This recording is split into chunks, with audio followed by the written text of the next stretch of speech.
Mindfulness just is, it's, here's one of the Thich Nhat Hanh's quotes. He says, "Walk as if you are kissing the earth with your feet."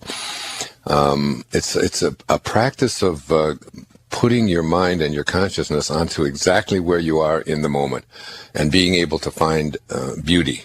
It's one of the great teachings that I learned as a young man is that looking at beauty in the world is the very first step in purifying the mind.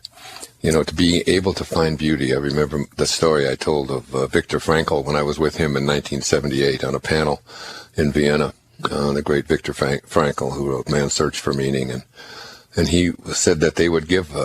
We had lunch after that, just the two of us. I was very, very touched, and it was one of the most memorable moments of my life. And he said to me, when we were given a bowl of dirty water with a floating fish head in it, and that was our protein for the day. And he said you had to be able to find a way to find beauty in that. He said when we're challenged with circumstances over which we have absolutely no control, that we're challenged to change ourselves. And instead of looking at this as poor me and this shouldn't be happening and isn't this awful, but looking at it in terms of this is where I am. This is where I am in this moment.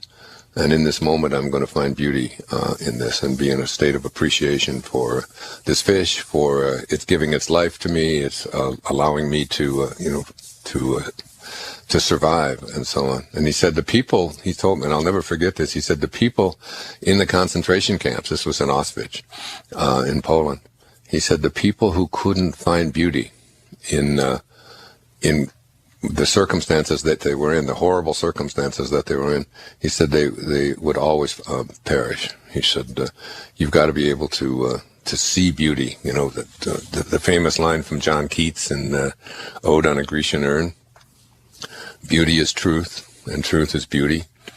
That's all you need to know on earth. That's all you know on earth, and all you need to know. And so that this ability, and that's what mindfulness is. It's walking on the earth and kissing the ground with your feet with each step that you take and becoming aware of it. He talks frequently about being able to find beauty in just drying a dish. Yeah, a lot of people sit down, and while they're while they're sitting down for a meal, they're already thinking about what they're going to have for dessert, and instead of just being there in this moment. If this is the appetizer and this is the bite that I'm taking, and this is what I'm tasting in this moment, and to find beauty in virtually everything that there is in you. It's this way of making the mind pure. Every beauty which is seen here below, down here below, by persons of perception resembles more than anything else that celestial source from which we all come. Isn't that great? Every beauty that we see resembles more than anything else that source. We're talking about source, connecting to source, from which we all come. Do you see beauty? Do you see it more or less in your life? Can you find it in a homeless person urinating on the street? Can you find beauty in a cockroach? As you reach higher levels of consciousness, you begin to see, not only do you see beauty everywhere and in everything, you begin to recognize it as truth. And, you can look around, whoever you are, listening, wherever you are on this planet right now, look out your window or look to your right or look to your left, wherever you are, in a little room someplace or sitting on a beach somewhere or driving in your car or whatever it may be, and just look around. What I want to say to all of you is that, the very first step in purifying your mind and moving into higher levels of consciousness and recognizing the eternal, infinite consciousness that you are, is to look at beauty in the world and see it in as many places as you can. And if you're a writer, you write a poem about it. I mean, there's 3 or 4 poems in there right now that and if I were if Rumi were here listening, and maybe he is, maybe that was Rumi, because I have such a love affair with his poetry. Maybe it was Rumi walking across my balcony on the railing, saying, "Find beauty in me." Just one of the strangest experiences that I've had, and that all came from Thich Nhat Hanh. And since we had that experience, and since I was reading him this week, I've been finding beauty in everything, in every little bird that flies by, and every person that's out there, and every wave that shows up, and so on. It's easier to get rid of guilt when you get a grander view, when you get a bigger picture, when you become more enlightened or more spiritually conscious or more aware of your magnificent potential. See, guilt is like it all takes place in the present moment, as does everything. It is a way of using up the present moment to be consumed with something that has already happened, over which you have no control, because obviously you can't control what has already happened. And to me, the reason that people use guilt is not because they're guilty, or they're even feeling guilty. It's because they want to use up their present moments in this way, rather than in another way. And another way would be to take action, to correct it, to learn from it, to move on and vow not to behave that way in the future, and so on.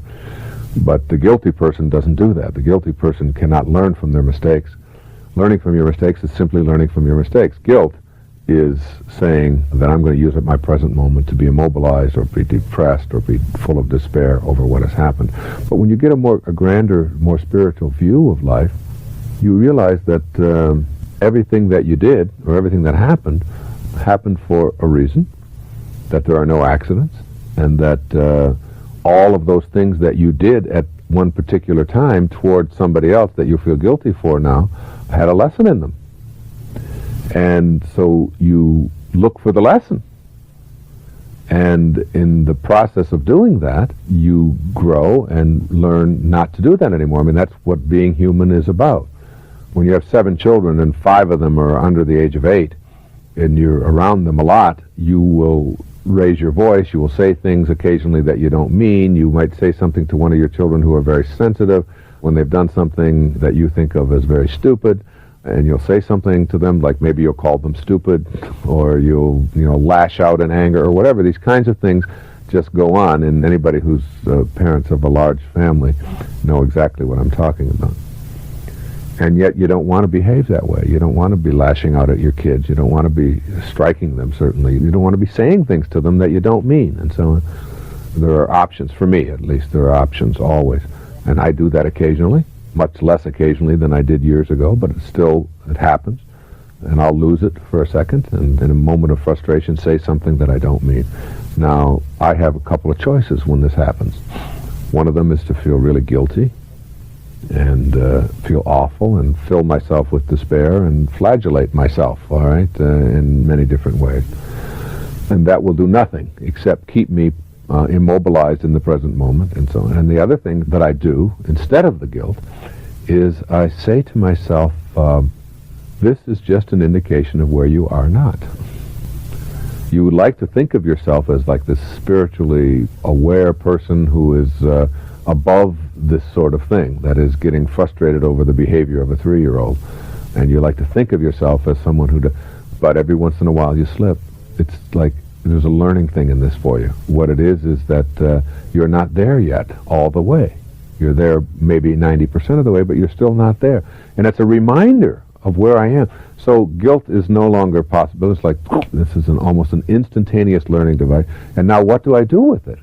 What I do with it, as soon as I have this awareness, because when you have the awareness, and you know that you behave this way for some reason, and the reason is so that you can become even more enlightened and more aware of yourself and your limitations, is I can go and put my arms around the child that I just said something really nasty to, and say, I know that accidents happen, and Daddy didn't mean to yell, and I love you, and I can use the very experience that would have created a sense of guilt, and why did I say this to one of my children, and to bring me closer to that child, and perhaps that was the reason that I did it. whatever. That option is available to every single one of us all day long in every single thing that we do. The option of, one, choosing to remain immobilized in the present moment, to use up the present moment feeling guilty so that I can't do anything about it. If I'm feeling guilty, what else can I do? Or two, to say, this is an indication of where I am or where I am not.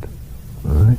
And three, what can I now do to make sure that I use this in a positive way? And what happens for me is that as I use that way of relating to what could potentially be a guilt-ridden situation, is I find myself less and less getting consumed with, I'm more in charge of myself in the moments when I would have been frustrated earlier, so that those moments are less and less and less and less occurring in my life.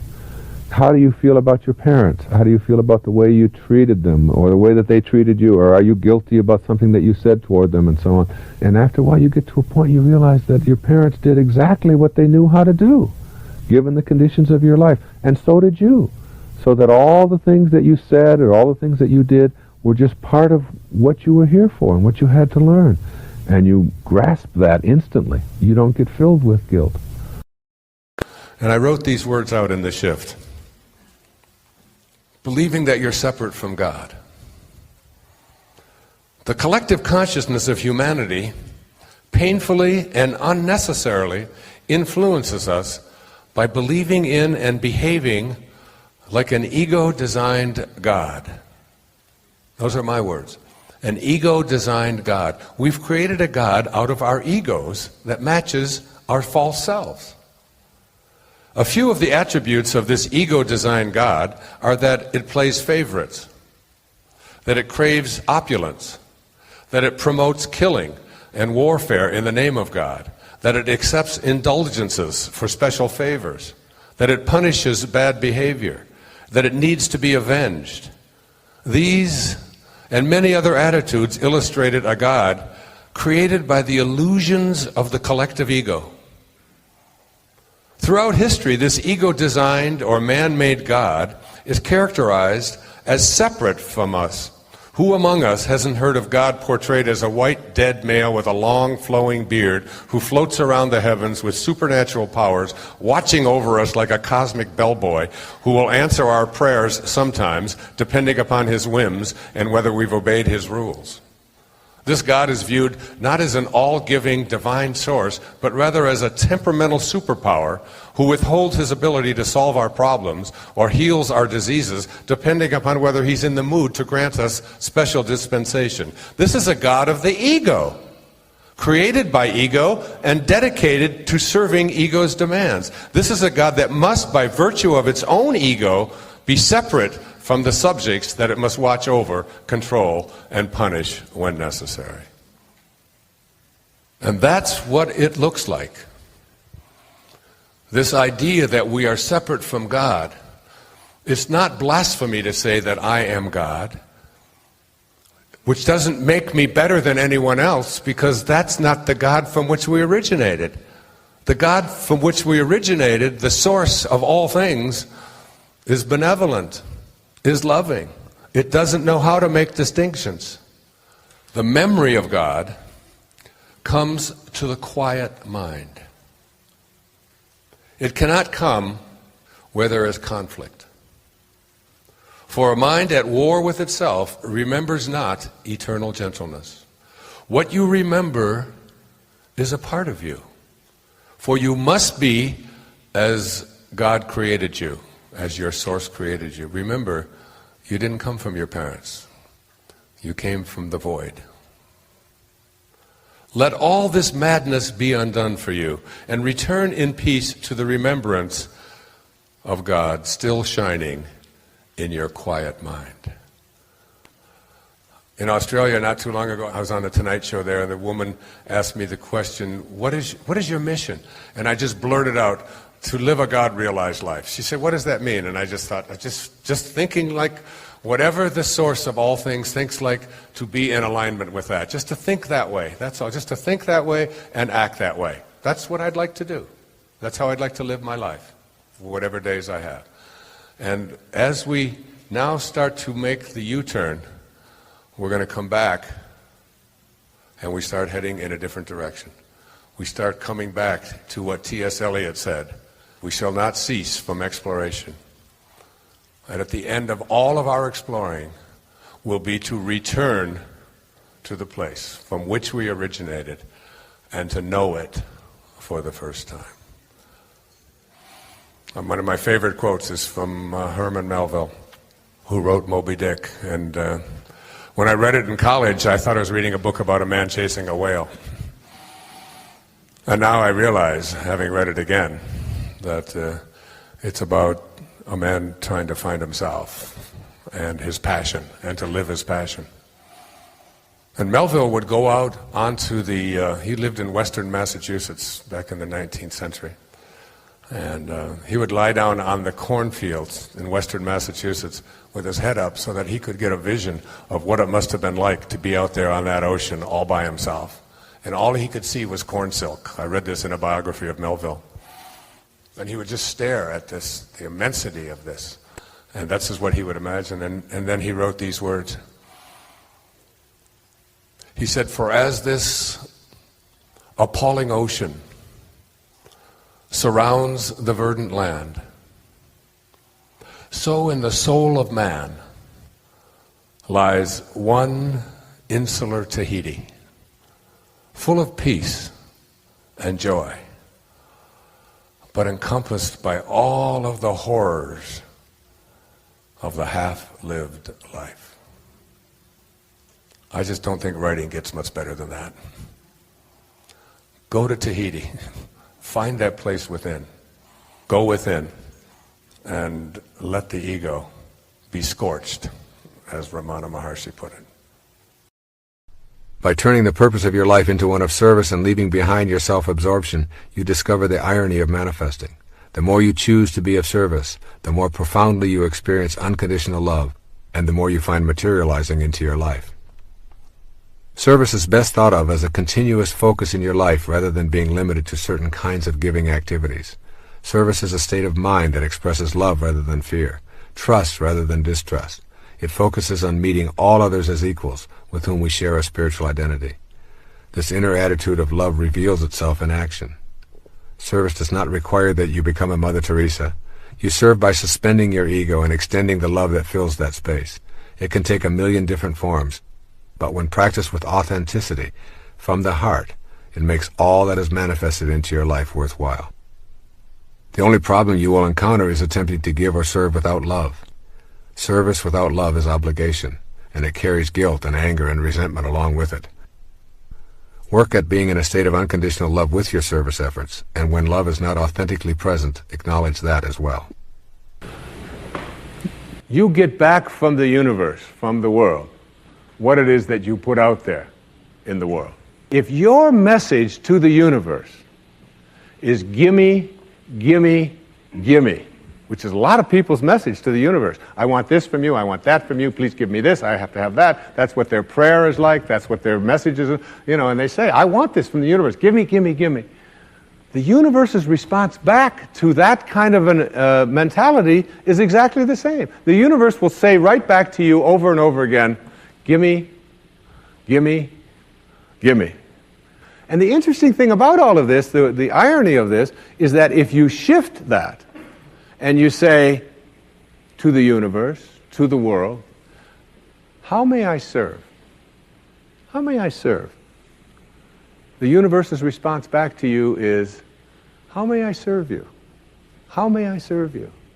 And it's very intriguing. When you take your energy and your attention off of what you are demanding from the world, and instead saying, what can I give to the world?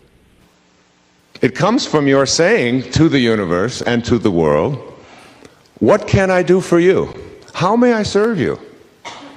Life supports life in the same way that you put it out there. So the irony of all of this is that when you shift into a how may I serve you mentality, you get all of the things that you used to demand from the universe but never seemed to arrive in a sufficient amount because it was always demanding so much more of you. But the moment that you start serving, because it will then serve you, you're doing the gimme, gimme, gimme thing. Does that make sense? So you have to shift and not be attached to what it is that you get. And it's really the basis behind that very famous line of the President John Kennedy's inaugural address. Ask not what your country can do, ask what you can do for your country. And the irony of that is, and I've learned that in my own life, that when I stopped thinking about what was in it for Wayne Dyer and how much could I get, and I began to shift and say, how can I help you? How can I give to you? What can I do for you? And people who write to me, I send them something. When I encounter somebody that needs help of some kind, I'm very often just giving that to them. And then I find that it just keeps coming back into my life. And once I shifted that energy off of what can I have into what can I give, it seemed to me that the universe responded back with the very same message. What can I give to you? And the most incredible and wonderful and beautiful abundance has flowed into my life in every way that I can possibly think of. You can't give away what you don't have. So take a look at an inventory of what you do have. How much do you love yourself? How much kindness do you have in you? How much peace do you have in you? How much joy do you have in you? And if you're able to give that away as many times as you can in a given day, watch and see how much more of that continues to show up and come back in your life. And if you're putting out there into the world that I am not worthy of attracting something beautiful into my life, that the universe will respond back to you with exactly that message.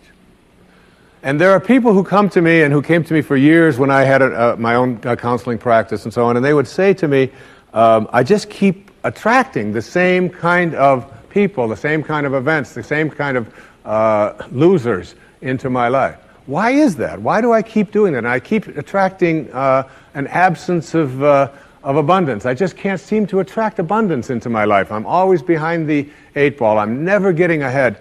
And I suggest to them, I said, did it ever occur to you that that's the very kind of message you're sending out to the world and out to the universe? Throughout life, you've been through a conditioning process that's created a mindset overflowing with I am nots.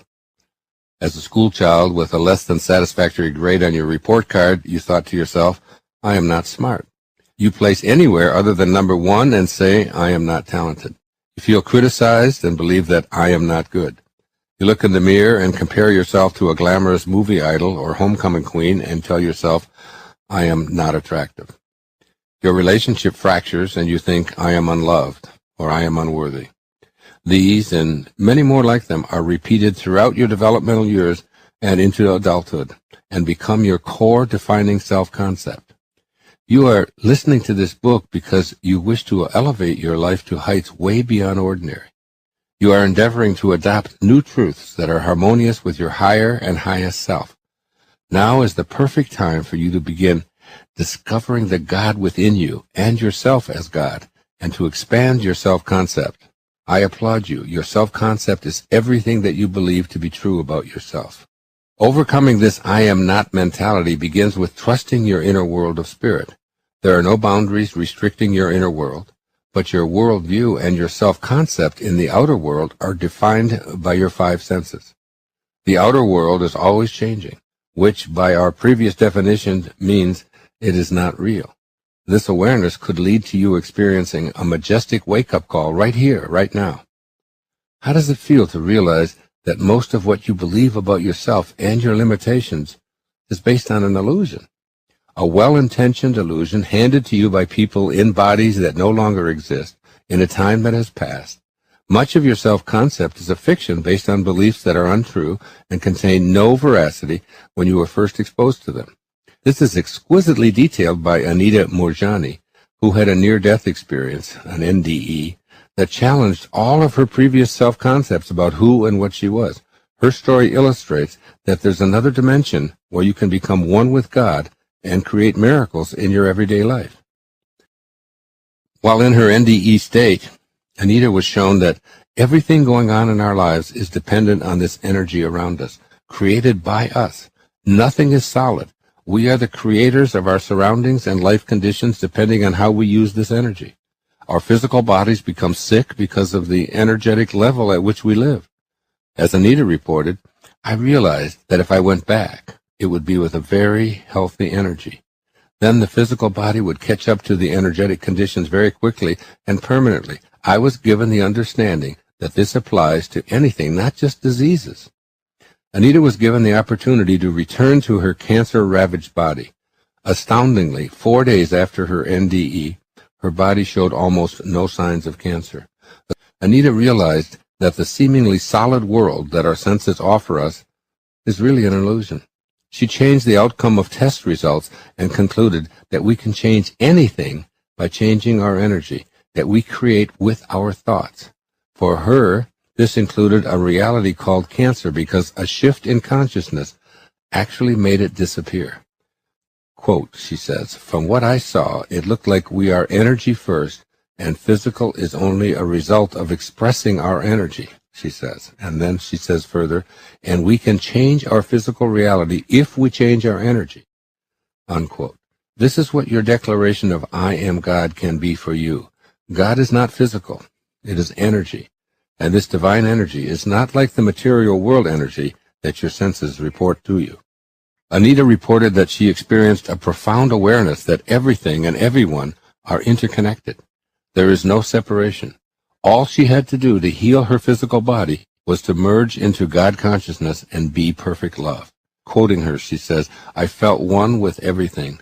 I felt a connection with every living thing, and it felt like the whole universe is within me." Unquote. She reports that time and space felt very different in that dimension. She's quoted as saying, "It doesn't feel linear like it really does here. It felt like everything was happening simultaneously." Unquote. Anita came to find that even past lives are not past. The words that best describe them are parallel lives because there is no time and no separation. That idea is something that our senses find next to impossible to comprehend because we think linear, cause and effect, before and after. For Anita, there was only love. And it was an all-consuming love that she described as constructing the entire world. She says, "I was also flooded in an all-encompassing, unconditional, loving energy. This universal energy is there for us no matter who or what we are. I felt amazingly powerful and magnificent." The world that Anita experienced while in her NDE is also your world. It requires making a shift to the true understanding of what the words I am signify to you.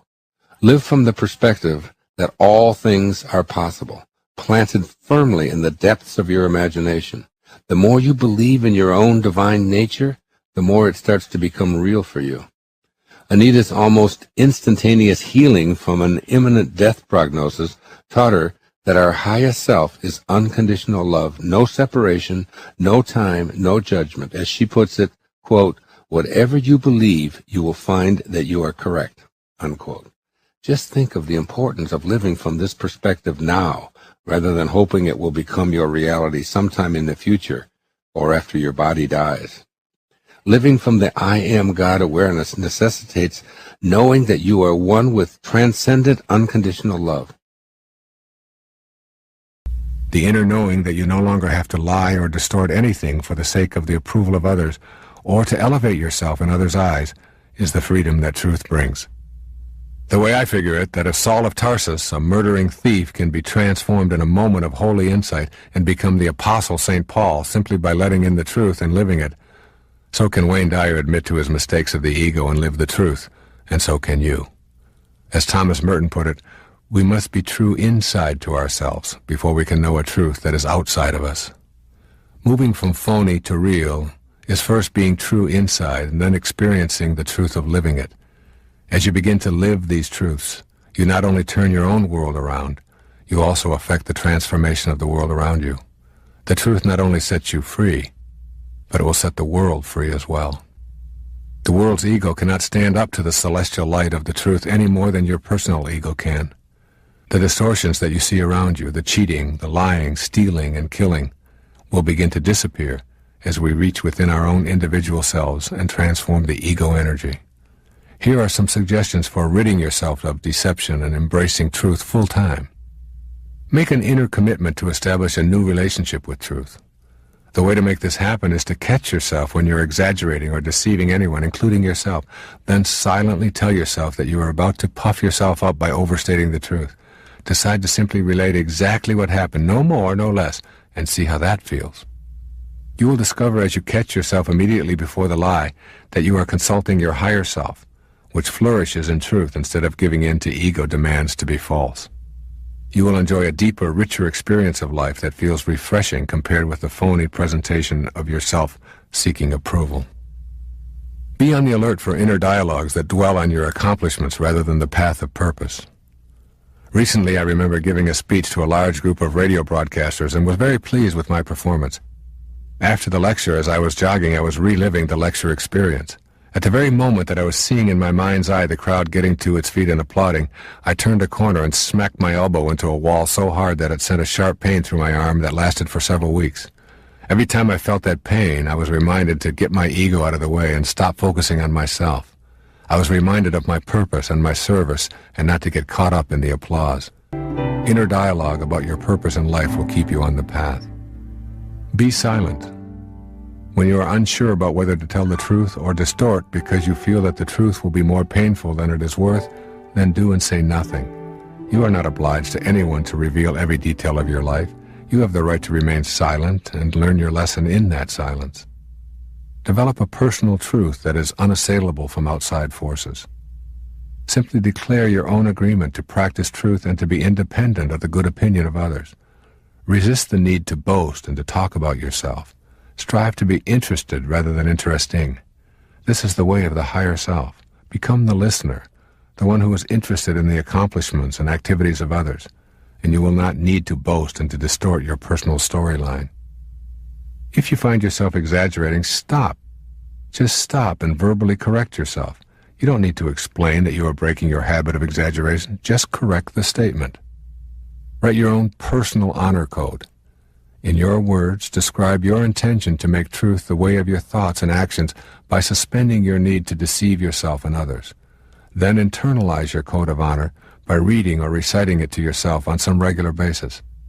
You will eventually radiate your inner spirituality and you will have discovered a blissful way of being in this physical plane. Know that being credited is unimportant. Remind yourself that when you're fulfilling your life's mission, credit and accolades are unimportant. The irony here is that the more you seek approval, the less you receive. No one really approves of an approval seeker. Letting go of the need for approval leaves you open to embrace the truth. The Sufi poet Rumi's words sum up this subject of truth versus deception. When you eventually see through the veils to how things really are, you will keep saying again and again, "This is certainly not like we thought it was." It will be more than you ever might have imagined when your ego was leading you away from the way of your sacred self. You no longer need to project anything other than your peaceful divineness to friends, family, and even strangers. You've made the transition from phony to real in a holy instant. You recognize your inner sanctity and are willing to forgive yourself for any and all mistakes now viewed as lessons. You have moved to truth.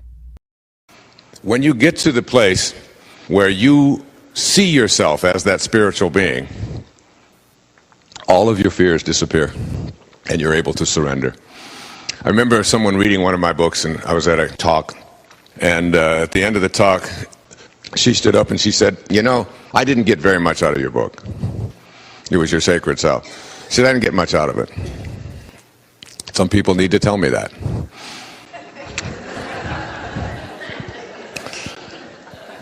And I said, you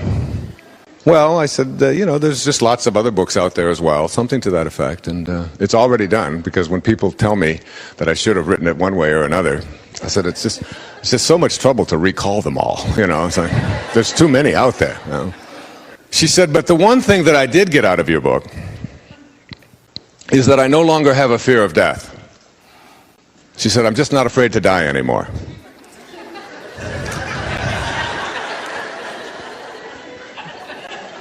I said, "That's all you got out of one book?" I mean, Freud lived a whole lifetime saying that the major fear of every single one of us as human beings is this fear of death and what it is and where we go. And that's all been wiped out in one book, and you didn't get very much out of it? But truly, when you get into that place of surrender and understanding the infinite nature of who you are, that the part of you that is invisible is truly infinite, the fear of death goes away. Maslow once described the flaws of self-actualizing people, the flaws. And the number one flaw, he said, of self-actualizing people is that they get over death almost as if it didn't happen, because for them it doesn't. One of the essays I wrote from in Wisdom of the Ages was from Rumi. In his observation, he said, "I saw death drinking a cup of sorrow. And I called out, 'It tastes sweet, does it not?' 'You've caught me,' grief answered, 'and you've ruined my business. How can I sell sorrow when you know it's a blessing?'" That's from Rumi in the 13th century, one of the whirling dervishes. So being able to find the infinite place within yourself, that's what Valerie's book is about, the infinite mind, and knowing it, and going there, and knowing that you can't die. You just can't die. The part of you that is infinite was never born and never dies. And coming into grips with that, that's what I mean when I speak about spiritual. I'm also speaking about the power of emptying your mind. Emptying your mind. Getting quiet. I've told people many times that meditation is a very important part of the spiritual process. And I don't encourage or ask people to meditate because it will make you more relaxed. It will bring you more peace. You will find more harmony. It'll make you look younger because it takes the stress right out of your life and out of your skin as well. And people who've been meditating for 15 and 20 years often look much, much younger than their actual physical age. I'm 92 years old. I know that's hard for you to believe, but I tell them those are not the reasons to meditate. They're all sort of part of the sideshow of meditation.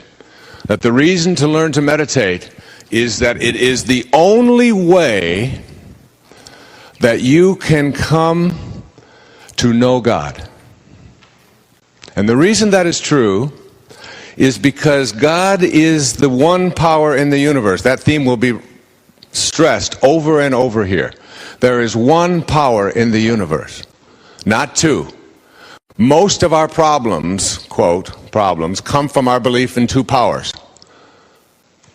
The power of something that is God, but also the reverse, the power of something that is not of God.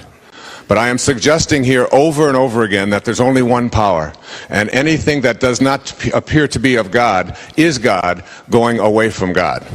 It's love going in the wrong direction. Because there's only one power. This whole category of things that we call problems, which the Course tells us are just all illusions. They're all things that can't be real, and nothing that is not real can exist. Even though it appears to exist, in reality, it's not there. So what has this got to do with emptying your mind? If God is everywhere and there's only one power, it means there's no place that God is not. If there's no place that God is not, God is indivisible. You can't cut God in half and put God here and then non-God here. God is that which is indivisible. And what is the only experience that you can have that is indivisible? Everything in your physical world, the material world, the world of illusion, the world of Maya, has a dichotomy attached to it. In the Bhagavad Gita, it teaches us to blend or blur the dichotomies. Up, down, good, bad, right, wrong, male, female, old, young, conservative, liberal. There's always an opposite, North Pole. I used to teach a course in metaphysics at St. John's University back in New York in the 70s. And I used to tell my students, anybody who can come to class with just the North Pole of a magnet gets an A in the course. No South Pole, just bring in the North Pole. And no matter how thin they would slice it, there was always in the physical world, what? Its opposite. All right? It's the world of opposites. So how do you get past the world of opposites to find the world of spirit? You go to silence. Silence, said Melville, is God's one and only voice. Because God is indivisible and silence is indivisible. You cut silence in half and what do you have? More silence. The problem for most people, it has been my experience, is that they have been raised to believe in what they can't do. And it's a very simple prospect to change that, yet most people never do. And it's one of the reasons why people are not very good at attracting into their life what they would like to have, whatever it might be, at any level. And I'm talking about from the very highest levels of miracles and healings and attracting abundance into your life to getting a job, to having relationships, the right person show up in your life. Anything that you can put your thoughts on or your attention on. I suggest the reason that people don't get the things that they would like to have in their life is because of that very simple principle that they are putting their thoughts or their attention or their energy on what they can't have or what's impossible. And it's a very simple paradigm for me. In the scriptures, there's a line that says, as a man thinketh, so is he. As we think, so shall we be. What we think about is what we become, and so on. It's endless. Emerson's notion that the ancestor to every action is a thought, that everything began with a thought. And it's true of everything that you can think of in your life. Just look at what you're wearing on your feet right now. Somebody had to think about those shoes. Look at the chair that you're sitting on. Just wherever you are, just gaze around and realize that it all started with an idea, with a thought. As St. Paul put it in the New Testament, that which is seen hath not come from that which doth appear. That is, the source of everything in the world is not in the world itself. It's in something invisible, something imaginary, something that is formless, something that has no boundaries, and that is the world of thought, the world of ideas.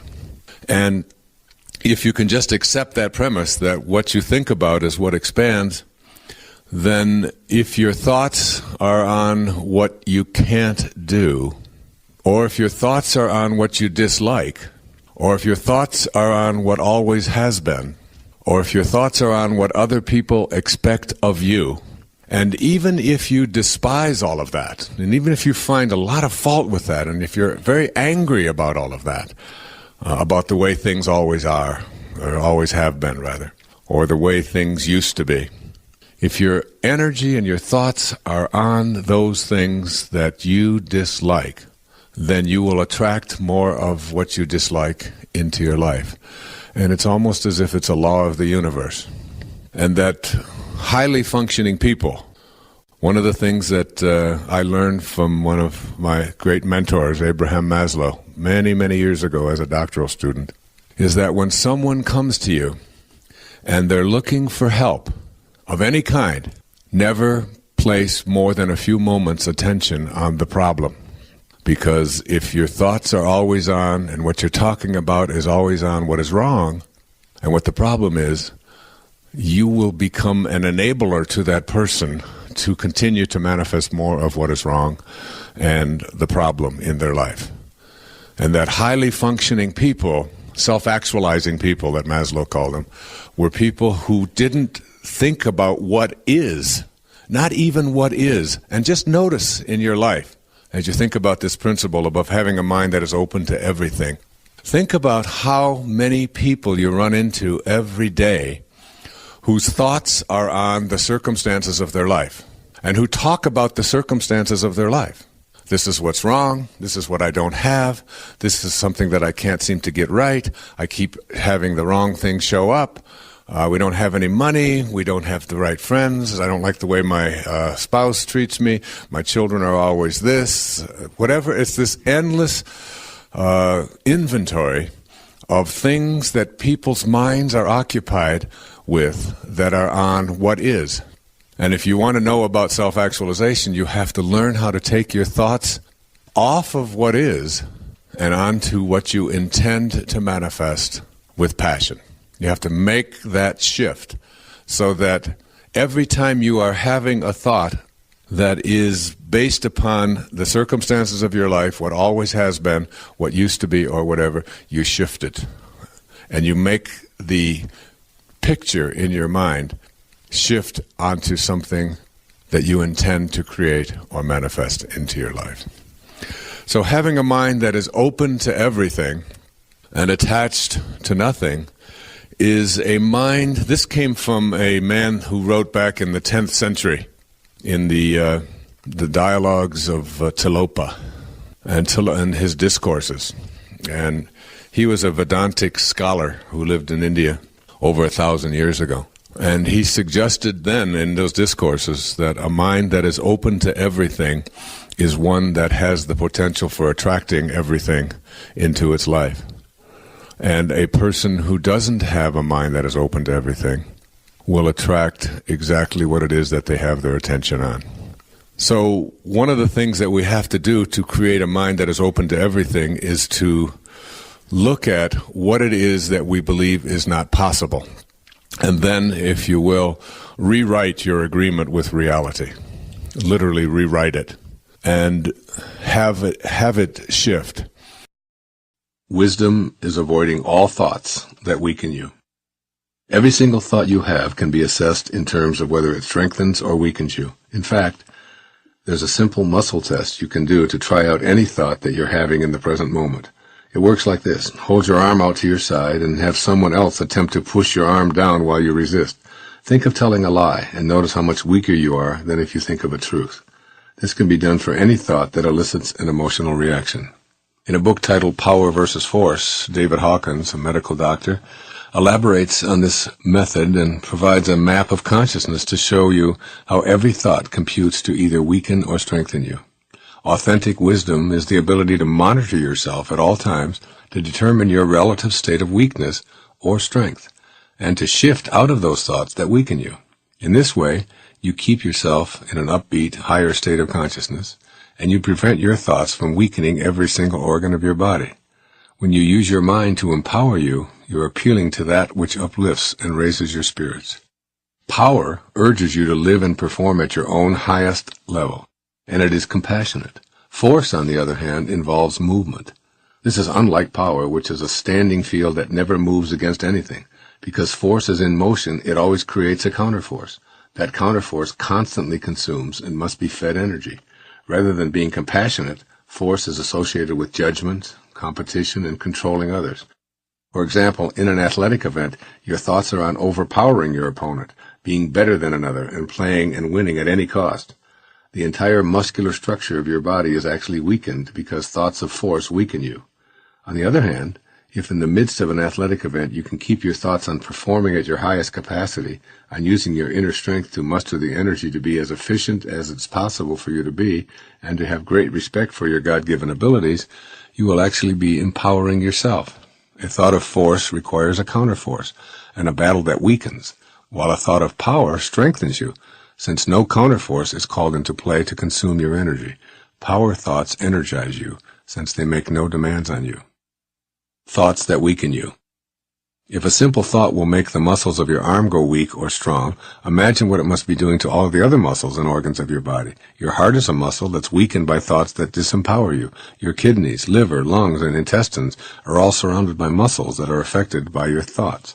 The thought that makes most people the weakest is shame. The importance of forgiving yourself cannot be stated strongly enough. If you carry around thoughts of shame about what you've done in the past, you're weakening yourself both physically and emotionally. Similarly, if you use a technique of shame and humiliation on anyone to get them to reform, you're going to create a weakened person who will never become empowered until those shameful and humiliating thoughts are removed. Removing your own thoughts of shame involves a willingness to let go, to see your past behaviors as lessons you had to learn, and to reconnect to your source through prayer and meditation. After shame, guilt, and apathy thoughts make you the weakest. They produce the emotions of blame and despair. To live in guilt is to use up your present moments being immobilized over what has already transpired. No amount of guilt will ever undo what's been done. If your past behavior mobilizes you to learn from your mistakes, this is not guilt. It's learning from the past. But to wallow in the present moment over your so-called errors is guilt, and it can only take place now. Releasing guilt is like removing a huge weight from your shoulders. Guilt is released through the empowering thought of love and respect for yourself. You empower yourself with love and respect, letting go of standards of perfection and refusing to use up the precious currency of your life, that is the now, with thoughts that only continue to frustrate and weaken you. Instead, you can vow to be better than you used to be, which is the true test of nobility. Apathetic thoughts create despair. They are the thoughts that keep you from being engaged in life. Apathy stems from self-pity and a need to be entertained continually to avoid boredom. You can never be apathetic or lonely if you love the person you're alone with. Every moment of every day presents an unlimited number of options for living fully and being connected to life. You don't need a television or a radio constantly blaring to avoid apathy. You have your own mind, which is a kingdom of limitless potential. You have the choice each day to wake up and say, "Good morning, God," or "Good God, morning." It's always a choice. Any moments that you fill with thoughts of boredom and apathy will truly weaken you physically, emotionally, and spiritually. To me, it's an insult to this wondrous universe filled with 100 million miracles to ever allow myself to think thoughts of boredom or apathy. The other prominent thoughts that compete to make you weak include fear and anger. Both of these categories of thought employ force, which produces a counterforce and an inner atmosphere of tension and weakness. When you're afraid, you've moved away from love. Remember, perfect love casteth out all fear. What you fear, you resent, and ultimately begin to hate. Thus the dichotomy of hate and fear are at work within you, always weakening you. Every thought you have, in which you're in a state of fear, keeps you away from your purpose, and is simultaneously weakening you. Your fearful thoughts are inviting you to stay immobilized. When you find yourself in a fearful mode, stop right there and invite God onto the scene. Turn fear over to your senior partner with these words: "I don't know how to deal with this, but I know I'm connected to you, the miraculous creative force in this universe. I'll move my ego out of the way and turn it over to you. Try it. You'll be surprised by how quickly that higher energy of love will nullify and dissolve your fearful thoughts and empower you at the same time." Anger, likewise, is an emotional reaction to thoughts that say, "I want the world to be the way I want it, not the way it is. Therefore, I'm angry." Anger is often justified as normal, but it will always make you weak. And as this principle reminds you, wisdom is avoiding all thoughts that weaken you. You don't have to be angry to right a wrong or to work toward a better world. When you become more peaceful, you will only have peace to give away. Moments of frustration won't trigger anger. They'll help you become more aware, and then they'll spur you onto a solution. Every thought of anger moves you away from love and into violence and vengeance, which are forces that spur counterforces, weakening everyone involved. All of these thoughts of shame, guilt, apathy, fear, and anger are energies, since everything in our universe is a vibrating frequency. Those that weaken you are low, slow frequencies, and they can only be dissolved by bringing the higher, faster energies of spirit to their presence.